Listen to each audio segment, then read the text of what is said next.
नमस्कार दोस्तों, Bagda publication online class says में आपका हार्दिक स्वागत है। दोस्तों, आज अपन फिर से इस वीडियो में वचन के बारे में अध्ययन कर रहे हैं। पिछले अपन ने वचनों के 2 वीडियो बनाए थे, उसमें 7 नियम पूर्ण हो चुके थे। 8वां नियम अपना इस वीडियो में विस्तार से अपन पढ़ने जा रहे हैं। तो देखो दोस्तों, वचनों के मैंने 2 वीडियो अपलोड कर दिए हैं, तीसरा वीडियो आज अपन अपलोड कर रहे हैं। तो देखो 8वां नियम वचनों के बारे में है। वचन एक छोटा टॉपिक है, हल्का माना जाता है, बल्कि इसकी डीपली इसकी गहराई बहुत अधिक है। अगर वचनों के बारे में ऐसे क्वेश्चन आते हैं जो जानते बूझते गलत हो जाते हैं, तो देखो 8वां नियम है अपना, कुछ संबंधवाची, उपनामवाची और पदवाची शब्द, कुछ संबंधवाची, उपनामवाची और पदवाची शब्द होते हैं, वो दोनों वचनों में प्रयुक्त होते हैं। दोनों वचनों में कैसे? संबंधवाची जितने भी जो पारिवारिक संबंध होते हैं, दादा, जो भी अपने पारिवारिक संबंध होते हैं, चाचा, दादा, भाई, मामा, ये संबंध मतलब जो पारिवारिक रिलेशन होते हैं, पारिवारिक संबंध होते हैं, वो सारे आपके संबंधवाचक शब्द आगे। उपनामवाची, उपनामवाची जैसे हो गया आपका सूरमा, योद्धा, सूरमा, योद्धा, ये उपनामवाची हो गए। पदवाची, पदवाची कौन कौन से होते हैं? जैसे राष्ट्रपति,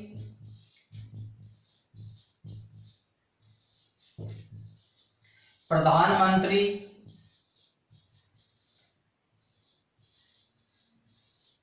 अध्यक्ष, राज्यपाल, राज्यपाल आदि। तो ये तीनों चीज हो गई। दोबारा सुना, कुछ संबंधवाची जो रिलेशन होते हैं, पारिवारिक संबंध होते हैं, और किसी व्यक्ति के जो उपनाम होते हैं, उपनामवाची और पदवाची, पद होते हैं जैसे राष्ट्रपति, प्रधानमंत्री, अध्यापक, अध्यक्ष, राज्यपाल, डॉक्टर। तो ये शब्द हमेशा दोनों वचनों में प्रयुक्त होते हैं। अपन इनका प्रयोग एक वचन में भी कर सकते हैं और बहुवचन में भी कर सकते हैं। कैसे? जैसे चाचा आ गया, चाचा आ गया, दादा आ गया, एक वचन भी है, और दादाजी आ गए या चाचा आ गए। तो ये संबंधवाची, उपनामवाची और पदवाची जितने भी शब्द हैं, वो हमेशा एक वचन और बहुवचन दोनों में प्रयुक्त होते हैं, बिना परिवर्तित हुए। ऐसा नहीं चाचा का चाचा हो जाता है, ये परिवर्तित नहीं होते हैं, ज्यों का त्यों इनका ऐसा रूप एक वचन और बहुवचन दोनों में प्रयुक्त होता है। अब इस नियम में जो थोड़े अपवाद हैं, जिनका एक वचन रूप भी बनता है और बहुवचन रूप भी बनता है, वो कौन कौन से हैं? जैसे भांजा, साला और भतीजा। भांजा, साला और भतीजा, ये तो तीनों है अभी एक वचन का रूप है।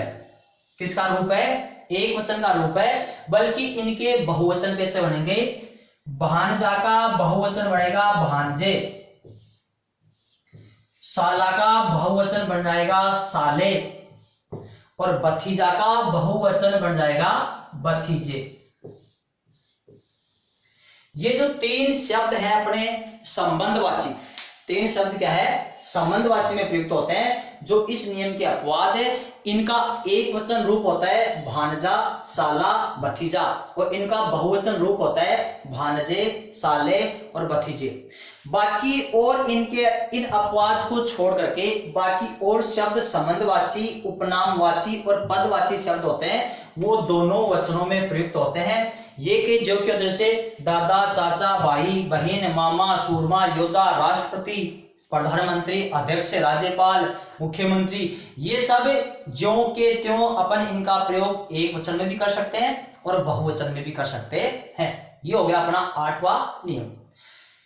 फिर है अपना 9वां नियम। क्या है? देखो इधर पर 9वां नियम यह है कि तू सर्वनाम शब्द होता है। तू क्या है? तू सर्वनाम शब्द है। इस तू सर्वनाम शब्द का प्रयोग, तू सर्वनाम शब्द का प्रयोग अपन किस किस के लिए प्रयुक्त करते हैं? तो देखो ये तू एक सर्वनाम शब्द है। इस तू का प्रयोग अपन छोटी अवस्था, अगर अपन से कोई छोटी उम्र का व्यक्ति है, छोटी अवस्था वाला व्यक्ति है, उसके लिए अपन तू का प्रयोग कर सकते हैं। कोई प्रिय व्यक्ति है उसके लिए अपन तू का प्रयोग कर सकते हैं। तुच्छ व्यक्ति है, तुच्छ व्यक्ति या निम्न व्यक्ति है, उसके लिए अपन तू का प्रयोग कर सकते हैं। आत्मीय भाव व्यक्त करने के लिए, अगर अपना कोई प्रिय व्यक्ति है, प्रिय व्यक्ति उसके प्रति अपन आत्मीय भाव अभिव्यक्त करते हैं, उसके लिए भी अपन तू सर्वनाम का प्रयोग कर सकते हैं। भगवान के प्रति निकटता, भगवान के प्रति अगर अपन निकटता का भाव दर्शाते हैं तो उसके लिए भी तू का प्रयोग किया जा सकता है। जो हमेशा ये तू शब्द एक वचन में प्रयुक्त होता है। तो ध्यान रखना, तू शब्द हमेशा एक वचन में प्रयुक्त होता है। उस तू शब्द का प्रयोग अपन छोटी अवस्था वाले व्यक्ति, प्रिय व्यक्ति के लिए, तुच्छ व्यक्ति के लिए, आत्मीय भाव व्यक्त करने के लिए और भगवान के प्रति निकटता दर्शाने के लिए अपन तू शब्द का प्रयोग कर सकते हैं, जो हमेशा एक वचन में प्रयुक्त होता है। अब देखो इधर ये क्वेश्चन आया था कि भगवान के प्रति निकटता दर्शाने के लिए, जैसे क्वेश्चन ये था कि तू शब्द का प्रयोग किया जाता है, तू शब्द का प्रयोग किया जाता है, तो ऑप्शन ये था भगवान के प्रति निकटता दर्शाने के लिए। तो देखो इधर, छोटू तू मूर्ख का मूर्ख ही रह गया, छोटू तू मूर्ख ही रह गया। अब यहां पर देखो ये जो आपका विस्मयादि बोधक है, विस्मयादि बोधक चिन्ह, तो अब देखो ये तू मूर्ख ही रह गया, ये छोटी अवस्था वाला व्यक्ति है, उसके लिए तू शब्द का प्रयोग अपन ने कर दिया। फिर है मित्र, हे मित्र तू मेरी जान है। अब देखो यहां पर प्रिय व्यक्ति है, इसलिए तू मेरी जान है। फिर है तुच्छ व्यक्ति के लिए, हे दुष्ट, हे दुष्ट तू बड़ा निर्दयी है, हे दुष्ट तू बड़ा निर्दयी है, तो तुच्छ व्यक्ति के लिए भी तू शब्द का प्रयोग हो गया। फिर है हे भगवान तू बड़ा दयालु है, हे भगवान तू बड़ा दयालु है, तो ये हो गया ईश्वर के प्रति निकटता दर्शाने के लिए। फिर है हे ईश्वर, हे ईश्वर तू रूप है किरण में, तू रूप है किरण में, तू प्राण है पवन में, तू प्राण है पवन में, तू गगन है विस्तार में। तू रूप है किरण में, तू प्राण है पवन में और तू गगन है विस्तार में। इस प्रकार ईश्वर के प्रति निकटता दर्शाने के लिए अपन तू शब्द का प्रयोग भी कर सकते हैं। तो ध्यान रखना, तू सर्वनाम शब्द का प्रयोग हमेशा एक वचन में किया जाता है। इसका प्रयोग कहां कहां कर सकते हैं? छोटी अवस्था वाले व्यक्ति के लिए, प्रिय व्यक्ति के लिए, तुच्छ व्यक्ति के लिए, आत्मीय भाव दर्शाने के लिए और भगवान के प्रति निकटता दर्शाने के लिए अपन तू का प्रयोग कर सकते हैं। ये हो गया अपने वचनों के विशेष नियम।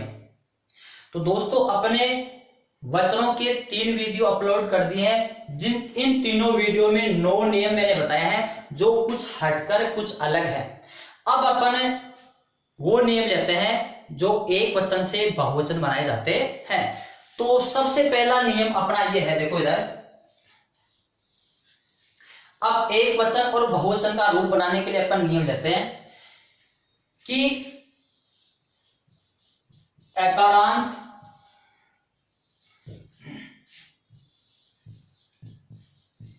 इकारांत, इकारांत,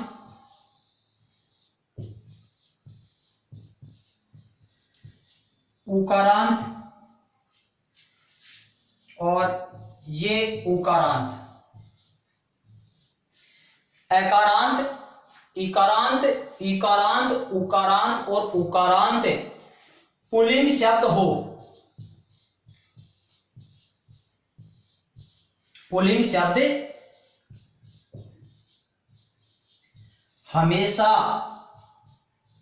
एक वचन में ही प्रयुक्त होते हैं, हमेशा किसमें? एक वचन में ही प्रयुक्त होते हैं। अब ध्यान देना कैसे, क्या बताया मैंने कि एकारांत, इकारांत, इकारांत, उकारांत, उकारांत पुल्लिंग शब्द अगर ये पुल्लिंग शब्द है तो हमेशा एक वचन में ही प्रयुक्त होते हैं, इनका बहुवचन का रूप नहीं बनता है। ये विशेष रूप से ध्यान रखना, ये वचनों में सबसे विशेष नियम अपना यही है। वचनों में सबसे विशेष नियम, वेरी मोस्ट इंपॉर्टेंट नियम यही अपना कि अगर कोई पुल्लिंग शब्द हो, अगर कोई पुल्लिंग शब्द हो, वो अकारांत होना चाहिए। इकारांत और इकारांत, उकारांत और उकारांत, अगर ये पुल्लिंग शब्द है तो उनका बहुवचन रूप कभी नहीं बनता है, वो हमेशा एक वचन में ही प्रयुक्त होता है। तो दोस्तों, इस नियम का विस्तार से अध्ययन अपन अगली क्लास में, अगले वीडियो में करेंगे। बल्कि ये नियम वचनों का सबसे इंपॉर्टेंट है, सबसे महत्वपूर्ण है, इसका अध्ययन अपने अगली क्लास में करेंगे। और अगर अभी तक आपने चैनल को सब्सक्राइब नहीं किया है तो सबसे पहले सब्सक्राइब कीजिएगा, ताकि नया नोटिफिकेशन सबसे पहले आपके पास पहुंच जाए। धन्यवाद।